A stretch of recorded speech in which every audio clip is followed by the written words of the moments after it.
Hello, everybody out there. My name is Rabbi Danyiel, and today we're going to continue our lessons in Genesis. We're in chapter 1, and we're going to be covering verses 6 through 8. It's the second day of creation. Very powerful. If you recall a little bit from the last video I made on day 1, if you haven't seen it, go ahead and check it out before you watch this one, because really they got to kind of be seen in order to make complete sense. But it says in Genesis 1:1, Bereshit bara Elokim et hashamayim ve'et haaretz. So the word shamayim for heavens is a plural word. It's not it's a word like water. You see what I'm saying? So it has a plurality to it, but a singularity to it. It's kind of one of those special words like that. But here, it actually, I do believe it is saying in the plural sense, because the translation says heavens. What's that mean? Obviously, in Judaism, in the ancient thought, the ancient scribes, sages, said that they believed there was 7 heavens. Okay, so in this passage, Genesis 1:1, it says, "In the beginning of God creating the heavens," meaning the spiritual realms, as well as 2 physical realms, and I'll explain that soon, and the earth, which is we know is a physical thing that we're on. Okay, so in my opinion, and what I've seen and what I've studied, there is 7 heavens, okay? And in those 7 heavens, I do believe that there is 5 spiritual realms, and I do believe that there is 2 physical realms. Now, the 2 physical realms of the heavens, the 2 physical heavens, I believe they are what's referred to in Hebrew as vilon, which means like a curtain, and that's what the atmosphere is made out of. That's still physical, really connected to Earth. And the one further out is Rakea. Okay, I do believe that there was a sphere, and I don't believe in the Big Bang Theory. I think there's a lot of holes in the theory. However, I do believe that there is some truth in it, but not in the way that a lot of scientists would say. Okay, there's a lot of alternative science out there. If you don't buy the standard model. There's electric universe theory, and I'd encourage you to go and study what they say, because there's a lot other science out there. It's not one size and that's it. Even though the standard model is the most accepted, it doesn't mean that it's the most accurate, and there's a lot of things with it. But anyway, so I believe that the earth was created, and a fine layer was around the earth on day 1. And then during day 1 and day 2, there was like this expansion. And God developed this atmosphere off of the ball of the earth. And he developed this atmosphere off the ball of the earth. And that atmosphere is Vilon. And then during the Vilon, what happened was, during the second day of creation, it continued, and there was a separation. So what is below that separation is the Vilon, between the earth and the separation. There's the Vilon, and then you get beyond the Vilon, you get the Rekea. So they refer to the Rekea, they say the firmament in heaven. Well, this is Rekea, this is a hardness, and this is what comes around the earth, and we don't fully understand what is meant here, but whatever the case may be, there is a certain part of the atmosphere that is kept to the earth, and then there is a part after the atmosphere that goes out into space. So that fine line there, okay, actual plays into some ancient interpretations of a concept of the tohu and vohu, which some of the ancient rabbis believed that it was a circumference around the earth, and there was a certain line, and from this, these other things sprang forth. That's a deeper thing beyond what I can explain in these videos. And I'm just trying to keep it basic and simple here. So an expansion. So that's what I think is going on here. Now remember, the age of the universe, as I said in the previous one, Rambam recalls that Rambam stated that there's 2 ages, and we base this off of the concept of birth. A child grows one way in the womb, and a child grows another way outside of the womb.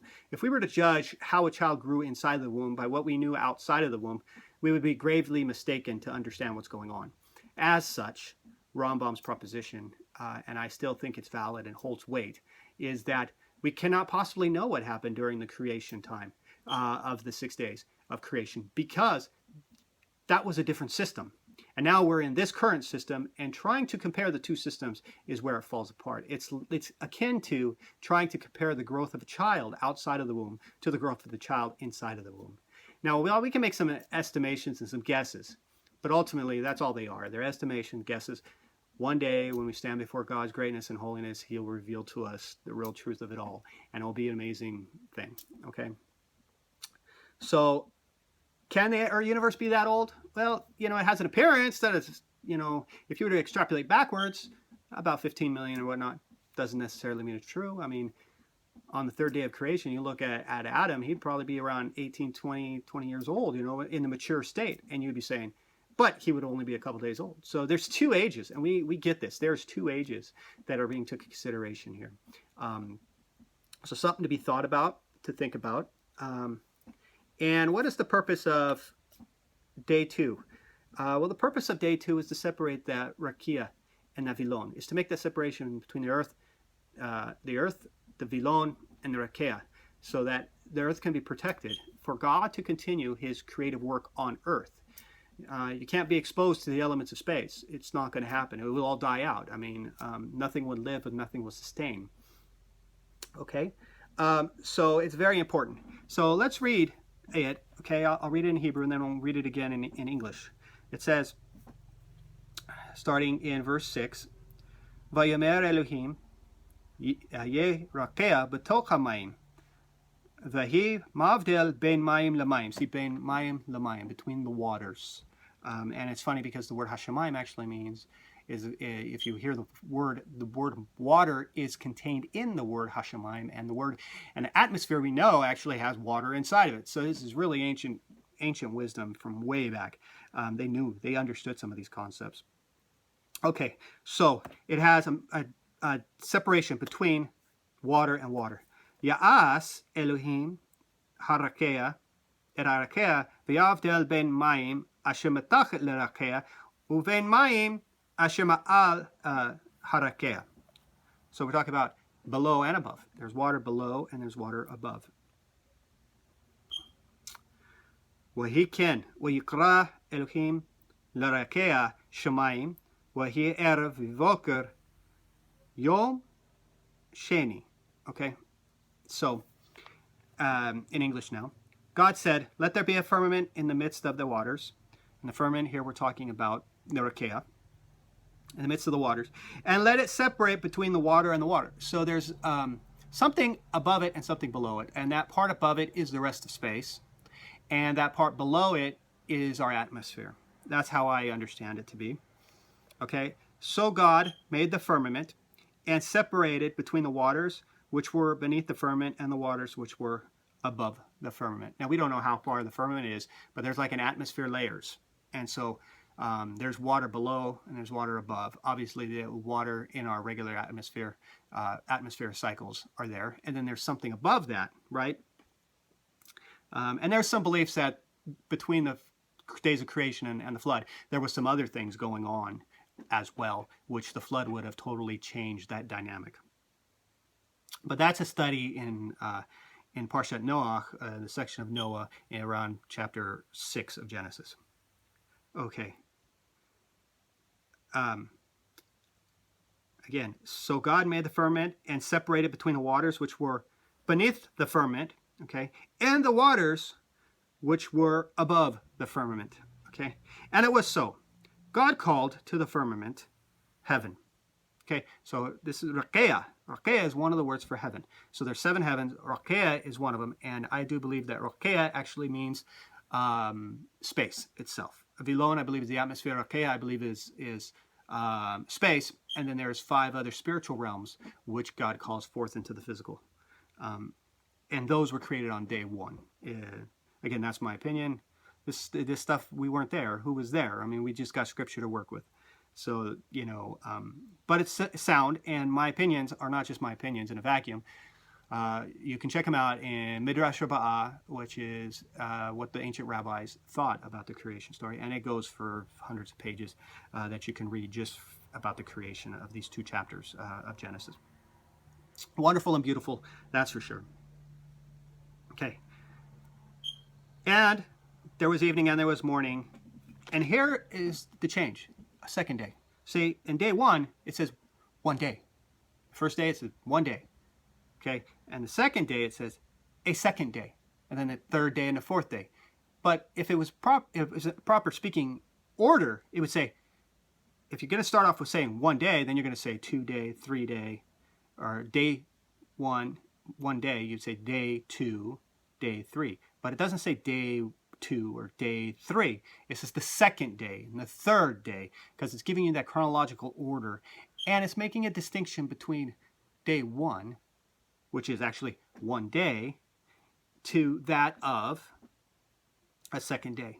And it's establishing what a day is in verse 5. It's establishing what a day is. So here in verse 8, it's making that comparison. So you make that connection right there.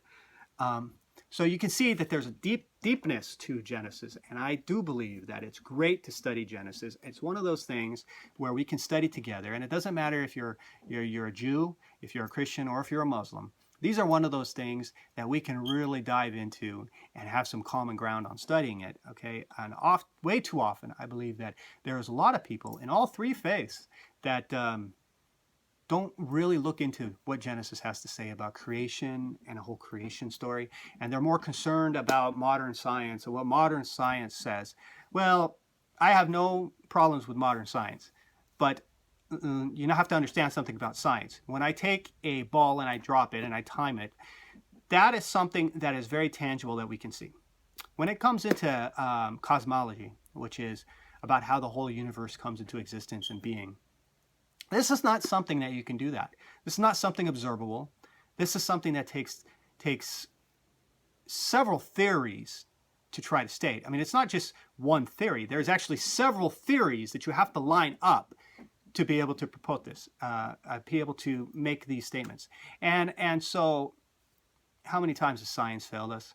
People think that science is totally authoritative, but how many times has science failed us? You can just turn on a TV, watch TV, right? And you can see how many medical pharmaceuticals are out there and the side effects to them, and how often are they failing us in this.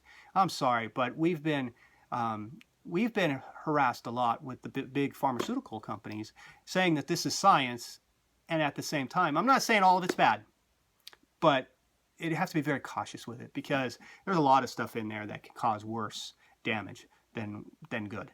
And you have to be careful. You have to be really careful. And I feel like science, if it's hard science with mathematics, it's great. And you can check out a guy on this, David Berlinski.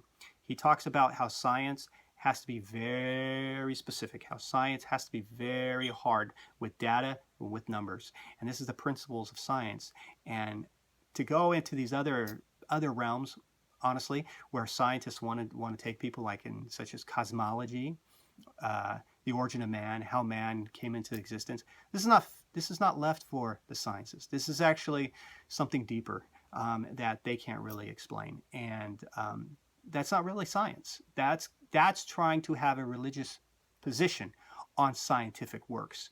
And really, I don't buy it. I take the science. How you put a plane up in air, hey, that's science. It works. You can do it time and time again. How you put a car down the road, that's science. You could put a car down the road again and again and again, and you could develop better things. And computer technology, this is science, and you can actually make things. Engineering, hardcore science. How a bridge is solid and can stand weather conditions and weight conditions, that is science. You see what I'm saying? But when you get into ideas and philosophies of science, that's just what it is, philosophies of science. Cosmology is a philosophy of science. Evolution is a philosophy of science. Doesn't mean they're valid. They're just opinions and philosophies. Okay? So take science for what science is worth. And that's the hard empirical stuff, not all the other philosophies. So with that said, I hope that this is a blessing, and I hope you can take something from the book of Genesis. I hope it builds you up and edifies you in your faith and gives you something strong you can hold on to, okay? And next video is going to be day 3, and I'll see you then, and I hope you're blessed, and I hope that these videos are great and you're learning something from it, all right? Have a wonderful day.